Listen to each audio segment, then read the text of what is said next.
República Oriental del Uruguay. Diario oficial 19 de febrero de 2026. En el análisis de hoy vamos a explorar tres facetas, tres mundos que conviven en estas páginas. Primero, las finanzas de una empresa estatal que es clave, desglosando el presupuesto de la Administración de las Obras Sanitarias del Estado.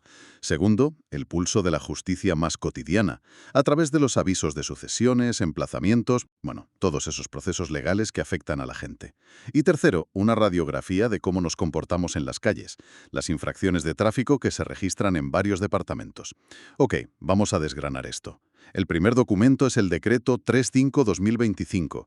Aprueba el presupuesto para el ejercicio 2025 de la Administración de las Obras Sanitarias del Estado, OSE. Y las cifras globales, ya de entrada, son muy reveladoras. Hablamos de unos recursos propios de más de 24.000 millones de pesos, frente a unos egresos que superan los 25.800 millones. Claro. Esto ya de por sí genera un déficit presupuestal de, unos 1.474 millones de pesos. Y lo fascinante aquí es ver justo cómo se estructura esa diferencia. El propio documento detalla una partida que se llama financiación para cubrir ese déficit. Esto te muestra que para una empresa pública el presupuesto no es solo una previsión de ingresos y gastos, no. Es también un plan sobre cómo se va a gestionar la deuda y la liquidez para que todo siga funcionando. Vemos que los egresos se dividen en tres grandes áreas. Gastos operativos, que son casi 20.000 millones. La mayor parte. Sí, el grueso. Luego inversión, con unos 3.000 millones, y operaciones financieras, con más de 3.300 millones. Aquí es donde se pone realmente interesante, para mí. Si nos adentramos en los gastos operativos, la partida más grande es servicios no personales, pero la de servicios personales, con 6.7 millones de pesos, nos da una visión increíblemente detallada de la estructura de costes de personal.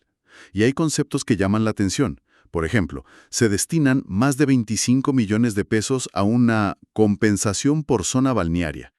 Claro, es que ese tipo de partidas tan específicas reflejan las particularidades de la operativa de la empresa y los convenios laborales, claro. No es un gasto genérico, es una compensación que está ligada a una circunstancia muy concreta del trabajo. Y hay otros detalles curiosos, como la partida de quebranto de caja, que es poco más de 1 millón de pesos. ¿Y eso qué es exactamente? Pues es una asignación para cubrir posibles pérdidas de dinero en las cajas, o los 794 millones destinados a compensación por alimentación con aportes. También se detalla el coste de la electricidad, que no es poco, asciende a 1.500 millones. O el pago de impuestos como el IRAE o el impuesto al patrimonio, que suman cientos de millones. Es que es un mapa completísimo de cómo el dinero fluye dentro y fuera de la organización. Exacto. Un presupuesto como este no es solo un documento contable, es un reflejo de las prioridades políticas y de gestión, de los compromisos laborales que se han adquirido y, por supuesto, de la escala de las operaciones que se necesitan para suministrar agua a todo un país. Vemos desde el sueldo del directorio, que son casi 6 millones. Sí. Hasta los gastos en productos químicos, con 1.2 millones. Es una barbaridad. Bueno, pues pasemos ahora de estas grandes cifras del Estado a los asuntos más personales, los que llenan las páginas de avisos. Aquí nos encontramos con decenas y decenas de aperturas de sucesiones. Son llamamientos públicos a herederos y acreedores de personas que han fallecido, para que presenten sus derechos. Tienen un plazo de 30 días, y los nombres van desfilando. Lucía Susana Torres Feo, Rubén Francisco Moller Moyano, Orlando Abel Peraza Pistón. Este es un pilar del sistema de seguridad jurídica. Al hacer pública la apertura de una sucesión, lo que se busca es garantizar la transparencia en la transmisión de los bienes. Es el procedimiento formal para ordenar el patrimonio de quien ha fallecido. Un detalle interesante es la repetición de nombres de actuarios como Ana Paula Cornello Chopitea o Daniela Natali Juan Motoñola. Es verdad. Aparecen firmando múltiples edictos. Esto nos muestra un poco cómo se organiza el trabajo dentro de los juzgados. Y entre estos avisos encontramos casos con ciertas particularidades. Por ejemplo, algunos indican exoneración ley número 18.078 o directamente entre paréntesis sin costo. Eso apunta directamente al acceso a la justicia. La ley que mencionas permite a personas sin recursos suficientes puedan realizar estos trámites judiciales y sus publicaciones, que son obligatorias, sin coste alguno. Es un mecanismo para que la situación económica de una familia no sea un impedimento para regularizar una herencia. Pero no todos son herencias. Hay avisos de disolución y liquidación de sociedades conyugales, y también emplazamientos que revelan situaciones humanas que deben ser muy complejas. Hay citaciones para casos de unión concubinaria, para la pérdida de la patria potestad o incluso para procesos de adopción plena. Son dramas personales resumidos en un párrafo legal superformal. Y en todos ellos aparece una frase que es clave: bajo apercibimiento de designársele defensor de oficio. ¿Qué significa eso? Significa que si la persona que está siendo citada no comparece, el sistema le va a asignar un abogado público para que el proceso pueda continuar. Es una forma de equilibrar la necesidad de que la justicia no se detenga con el derecho a la defensa de la persona ausente. Claro. Aunque, claro, esto plantea una pregunta importante sobre la eficacia de estos avisos, ¿no? O sea, ¿cuántas de las personas emplazadas llegan realmente a leer esta publicación en el diario oficial? Es una buena pregunta. Bueno, de los juzgados pasamos a la calle.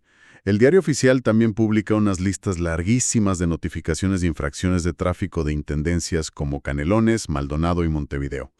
Esto sí que es una radiografía de la movilidad y el comportamiento de los conductores. Y lo que vemos de inmediato es un patrón muy claro. El exceso de velocidad es, pero con muchísima diferencia, la infracción más común. Las notificaciones detallan el nivel de la infracción desde hasta 20 km por hora a entre 31 km por hora y el doble del límite, cada una con su multa asociada.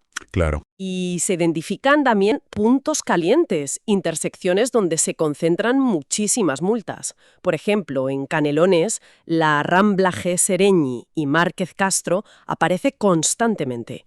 En Montevideo, un cruce recurrente es BB Artigas y LAD Herrera. Hay casos que parecen de película, de verdad. El vehículo con matrícula BFP 5594.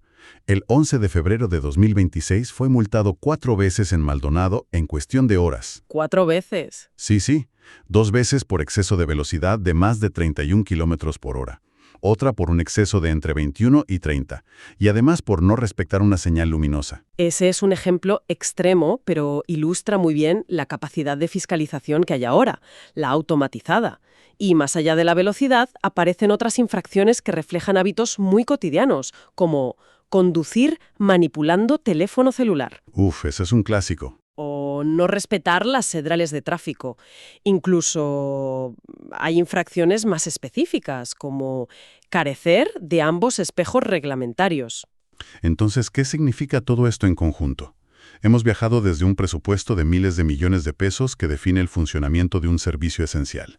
Hemos pasado por el registro público de los momentos más definitorios de la vida de las personas: matrimonios, divorcios, herencias, hasta la multa por exceso de velocidad en una esquina concreta de una ciudad. Pues todo ello conforma el registro oficial de la actividad de una sociedad en un día cualquiera. Es el Estado documentando, regulando y sancionando, desde lo macro hasta lo más micro. Estos documentos nos muestran el registro oficial de una sociedad en un día concreto. Pero, ¿qué historias se quedan fuera de este registro? ¿Cuáles son los eventos, las transacciones y las disputas que nunca llegan a publicarse en el diario oficial? ¿Y qué nos dice esa ausencia sobre cómo funciona realmente la vida en comunidad?